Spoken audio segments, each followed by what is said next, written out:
Assalamualaikum warahmatullahi wabarakatuh. Perkenalkan, nama saya Agil Amran Gani dengan NIM 333230039 dari kelompok 17. Baik, di sini saya akan coba mengerjakan tugas mingguan Statistika 2 tutorial dari modul 1 yaitu estimasi parameter. Yang dimana di sini ada dari tugas mingguan dari SIP 1, yang mana soal pertama itu yaitu sebuah perusahaan ingin mengetahui rata-rata pengeluaran rumah tangga untuk kebutuhan listrik per bulan.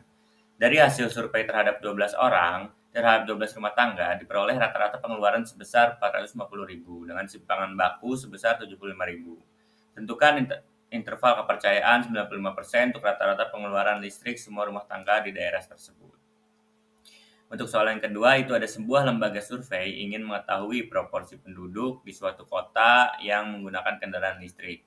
Dari hasil survei terhadap 800 orang, ditemukan bahwa 320 orang menggunakan kendaraan listrik. Tentukan interval kepercayaan 95% untuk proporsi penduduk yang menggunakan kendaraan listrik di kota tersebut. Untuk soal yang ketiga, itu ada sebuah pabrik ingin mengetahui variasi dan simpangan baku berat produk yang dihasilkan. Sampel acak dari 12 produk menunjukkan simpangan bakunya itu 0,8 kg. Dengan asumsi berat produk berdistribusi normal, hitung interval kepercayaan 95% untuk variasi dan simpangan baku berat produk di pabrik tersebut. Nah, di sini saya akan menyelesaikan tugas mingguan ini dengan software yaitu RStudio dan juga Minitab. Baik, mungkin di sini saya akan coba mengerjakan tugas mingguan tersebut yang pertama dengan menggunakan software Minitab. Langsung saja kita ke soal yang pertama, di mana soal pertama ini termasuk ke dalam estimasi rata-rata untuk sampel besar. Mengapa? Karena ukuran sampel yang ada pada soal pertama ini yaitu sebesar 120 rumah tangga, yang dimana 120 ini lebih besar dari 30, yang dimana dalam statistik tersebut kalau sampelnya itu jumlahnya itu lebih besar daripada 30, maka itu tuh sudah dianggap cukup besar. Nah, dari nomor 1 ini diketahui sampelnya itu 120 rumah tangga, simpangan bakunya itu 75.000, rata-rata pengeluarannya itu 450.000, dan interval kepercayaannya itu 95%. Pertama, kita pencet yang statis, terus kita basic start, kita pilih yang satu sampel Z. SMS data, dan ini dia datanya. Untuk sampel size-nya itu sebanyak 120 rumah tangga, untuk sampel meannya itu 450.000, dan untuk standar deviasinya itu atau simpangan bakunya itu 75.000. Nah, untuk selang kepercayaannya itu atau interval kepercayaannya itu ada di 95%. Kita oke aja. Nah, untuk nomor 1 sendiri itu didapatkan hasilnya itu dalam interval kepercayaan 95%. Itu untuk rata-rata pengeluaran listrik rumah tangga di daerah tersebut tuh sebesar 436.581 sampai 463.419. Ini kita kasih nomor aja, nomor 1.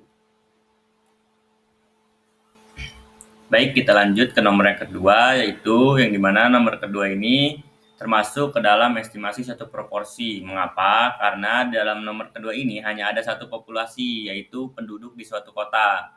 Yang dimana kita juga ingin memperkirakan proporsi penduduk yang menggunakan kendaraan listrik berdasarkan sampel yang telah diambil. Jadi dikarenakan hal tersebut, di sini untuk nomor yang kedua ini kita menggunakan estimasi satu proporsi. Di mana dari soal ini kita diketahui yaitu untuk sampelnya itu ada 800 orang, dan untuk menggunakan kendaraan listrik dari sampel tersebut itu ada sebanyak 320 orang, dan untuk interval kepercayaannya itu atau 95%. Nah, kita langsung pilih aja yang basic start, kita pilih yang satu proportion karena di sini ya proportion tadi. Kita pilih yang summarize data. Untuk number of event-nya atau penggunaan kendaraan listriknya ini ada di 320 orang. Untuk di number of trial-nya atau sampelnya itu ada di 800 orang. Kita pilih option, dan untuk interval kepercayaannya 95%. Nah, untuk metodenya ini kita ganti ke yang normal approximation. Kita oke. Kita oke. Nah, untuk nomor yang kedua ini dalam selang interval 95% dihasilkan untuk proporsi penduduk yang menggunakan kendaraan listrik di kota tersebut yaitu sebesar 0,366052 sampai 0,433948.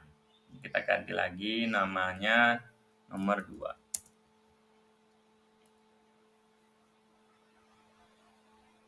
Baik, kita lanjut ke nomor yang terakhir yaitu nomor 3, di mana nomor 3 ini termasuk ke dalam estimasi variansi. Kenapa? Karena tujuan utamanya adalah menentukan interval kepercayaan untuk variansi populasi berdasarkan sampel tersebut. Nah, berdasarkan soal diketahui bahwa sampelnya itu ada sebanyak 12 produk dan untuk simpangan bakunya itu sebanyak 0,8 kilogram. Dan untuk variansnya, karena variansi bisa dihitung berdasarkan dari simpangan baku tersebut, jadi untuk variansi itu sebesar 0,64 dan untuk interval kepercayaannya itu sebanyak atau sebesar 95%. Baik, kita langsung saja kita pilih yang start, kita pilih yang basic start, kita pilih yang one variance. Setelah itu kita pilih yang pertama, kita bakal coba cari berdasarkan yang diketahuinya dulu, yaitu berdasarkan standar deviasinya. Untuk sampelnya itu di 12 produk.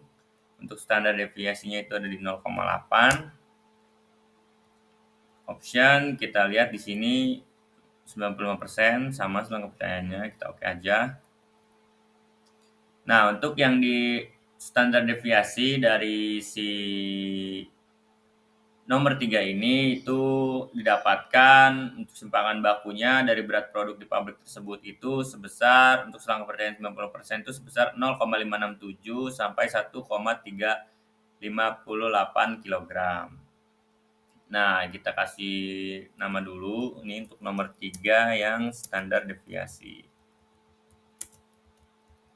Deviasi atau simpangan baku. Nah, untuk selanjutnya kita coba cari buat yang si variance. Nah, kita pilih lagi yang start, kita pilih basic start, kita pilih yang one variance. Kita ganti sampel standar deviation-nya sama sampel variance. Untuk variance-nya tadi kita ketahui yaitu ada di 0,64. Akar dari 0,64 itu ada di 0,8. Jadi kita ganti option-nya.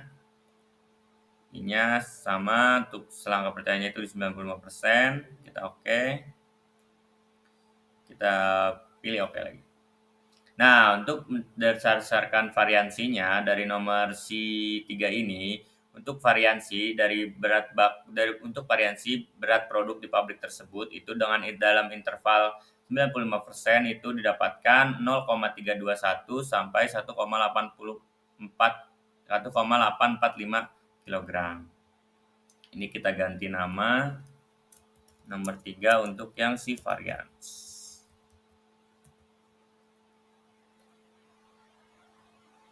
Nah, mungkin ini adalah hasil-hasil dari tugas mingguan dari nomor 1, nomor 2, nomor 3 yang standar deviasi, nomor 3 yang varians dengan menggunakan software Minitab.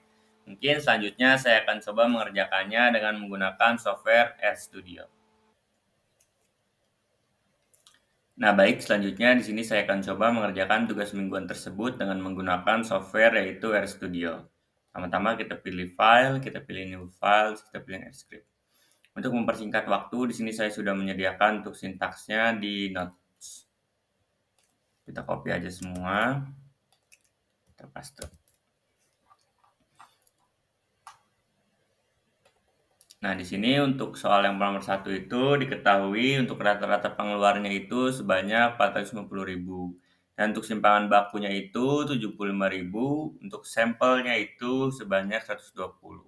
Dan tingkat signifikansinya itu sebanyak 0,05. Nah, di sini kita coba lihat untuk hasilnya yang dari nomor 1 terlebih dahulu. Kita run aja. Nah, untuk nomor 1 hasilnya itu dalam selang kepercayaan 95% itu di 436.581 sampai 463.419, yang dimana hasil ini sama dengan software sebelumnya yaitu Minitab. Kita lanjut ke nomor yang selanjutnya, nomor 2. Berdasarkan soal, diketahui bahwa ukuran sampelnya itu sebanyak 800 dan jumlah menggunakan kendaraan sepeda listriknya itu sebanyak 320 orang. Dengan tingkat signifikansinya itu sebanyak 0,05. Nah, di sini kita langsung lihat aja hasilnya. Kita run yang nomor 2.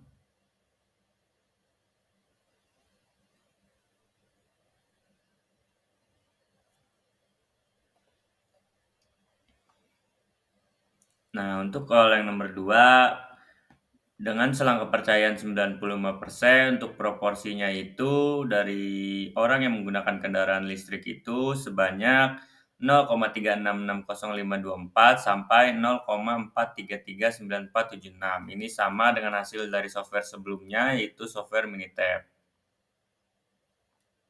Nah, baik, kita lanjut ke soal yang nomor ketiga, di mana diketahui dalam soal itu ukuran sampelnya itu adalah 12 dan untuk simpangan bakunya itu adalah 0,8 dan untuk variansi sampelnya itu adalah simpangan bakunya dikuadratin ya, atau 0,64.